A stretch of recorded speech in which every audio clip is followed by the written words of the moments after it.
is my friend Liz Trotta, who, of course, is a Fox News contributor. It's always great to see you, Liz. Thanks very much for being here. And joining us out of our Washington, D.C. bureau this morning is Richard Fowler, who's the director of the Phoenix Freedom Pact. Good to see you, Richard. Thanks very much for being here as well. Thanks for having me. So we were just talking with Wendell, Richard, about the vote in the Senate, and then it's got to be voted on in the House for this tax cut package. And we're hearing about all of the discontent, all of the upset on the part of the Democratic leadership in Congress, which really feels like the president gave away too much to the Republicans. What's your take on this tax deal, and who's it going to help the most?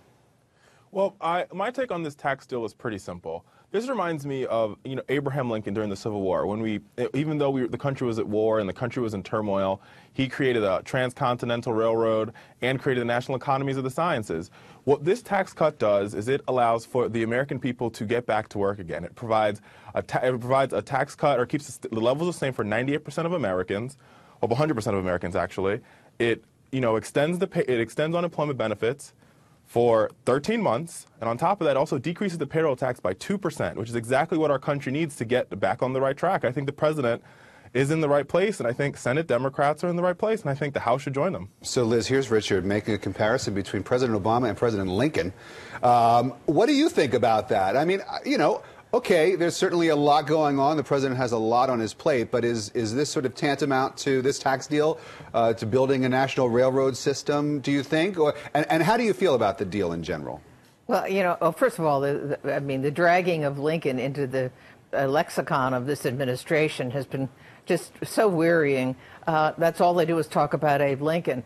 How do I feel about the tax deal? Yeah. The theory is that somebody has to do something and that we have to have compromise. Both sides have parts of this they don't like. I think what's endemic in the Democrats' point of view, and really surfaces in this debate, is this real hatred for the upper class. And it really came through loud and clear in all the talk surrounding this. And part of it is, you and I were talking earlier about hypocrisy in politics. Most of the people who are making these decisions are very rich people. I mean, so what are they talking about? On base, to answer your question, it's probably the best they could get at this time. I'm not sure, because I listened to a lot of the Republican candidates running for office this past November talking about their concerns about the deficit. Mm-hmm. I mean, if I heard it from one, I heard it from all of them. Yeah. And here is a tax cut deal. You could put a lot of this stuff just aside and focus on this one thing and what it is adding to the federal deficit, right. Liz. And if Charles Krauthammer hadn't written that piece, I don't think we'd be talking about that, because he really was the first one to come out and say, are you insane, Republicans? You're supposed to be against spending. But you see, principle is so easily sacrificed these days. And here was a president, Richard, who, if I heard him say it once, I heard him say it a million times, I will repeal the tax cuts on the wealthiest individuals in the country. It was like one of those lines that we heard during the campaign, sort of akin to when President Bush said that it's not the government's money, it's the people's money. We hear like these lines over and over and over again. Yes. Read my lips, no new taxes. This line from President Obama while he was running for office, he's just completely forgotten about that. Well, at the end of the day, the president has to look at the situation, that the economy that he was handed by George W. Bush, and he has to make changes to make the economy work for the American people and the folks at home. And that's exactly what this tax plan does. It works for the folks at home.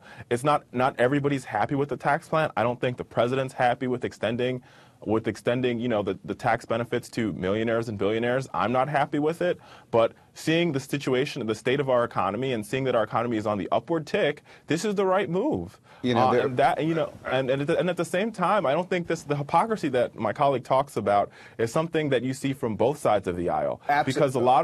Because there's a lot of Republicans who talk about cutting the deficit, but they were the first to line up to vote for this or to support this tax cut. Well, I don't know. I have a feeling. I mean, the Tea Party movement, I'm surprised. Jim DeMint has come out against this, and he's sort of one of the Tea Party's favorite senators. Sarah Palin has come out against this tax cut plan, and No one really knows exactly what her plans are right now for her future. But I'm surprised that we haven't heard more from the Rand Pauls of the world and some of these other Tea Party-linked back politicians who won in November, because this seems to be right up their alley. And we're not hearing from them coming out and saying that adding this much money to our deficit right now is not a good thing. How about John Boehner? How about John Boehner, who was on the record saying, I mean, he was on the record saying that he should be crying again. Well, he probably will sometime very soon. The man is easily moved to tears. And I don't know that that's necessarily such a bad thing as a sensitive guy myself. But I'm amazed by this. I'm amazed by it, Liz. I know. Am I naive? No, I don't think you're naive, but I do think that we're seeing, people keep saying this is the worst partisanship they've seen. I heard a statement this morning on the radio that it's been decades since there's been this much animosity. There's always animosity. I think there's a lot of other things that come into play here, and that is that this country is broke. And this just changes the debate completely. The dollar is under attack. China, of course, is on the rise. I mean, we know all these things. And we know if there was one overriding thing that the American people were worried about and that the Tea Party people were worried about is that the ground seems to be moving under the United States. And nobody could imagine this. I mean, in my own lifetime, I mean, seeing GE and U.S. Steel and all these huge companies bite the dust. We're in for change. This is the result of globalization. Now we're trying to get away from it, saying, well, we can create jobs. But, you know, again, is it busy work or is it real jobs? And so I think what really is here is that there is a real sense that, as Dylan Thomas, or as Yates has said, the center won't hold. And I think people are feeling this about America being in deep trouble. You know, it's funny that Liz mentioned the center, Richard, and a lot of people have been speculating that if this president is going to win another term, that he really has no choice but to move towards the center, that he sort of ran as a moderate, tried to convince people that he was, but that since taking office, he's been very liberal in his agenda and his priorities. Is this compromise with the Republicans on tax cuts, is this the beginning of a move to the middle for Barack Obama? You know, there's a lot of experts that say that the president is moving to the middle, but I think President Obama has always been in the middle, and he's just been characterized and demonized by the right so much that he's looked like he's coming from the left. You have to remember that in this stimulus package, the president passed the biggest tax cut in American history. In the big business bill, in the small business bill, he gave tax credits to small businesses to create jobs. He's provided numerous amounts of tax incentives, and yet people say that the president is too far to the left. It's almost egregious to think that the president's too far to the left when he has basically taken a lot of Republican ideas and implemented them. I don't know.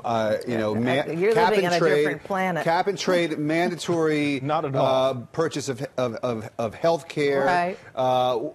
Is this president in the middle, or is he a liberal? Is he vilified by the middle? This is a Saul Alinsky, center of the mold, very leftist, Democrat. Not at all. Certainly, let me finish.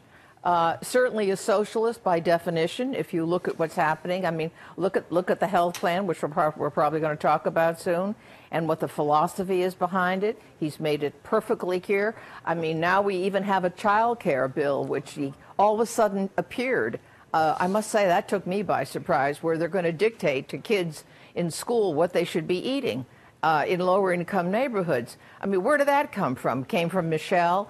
These are two people who took great advantage of the system and are now really laying out what their own philosophies are. And it happens to be that government can run things better than anybody else.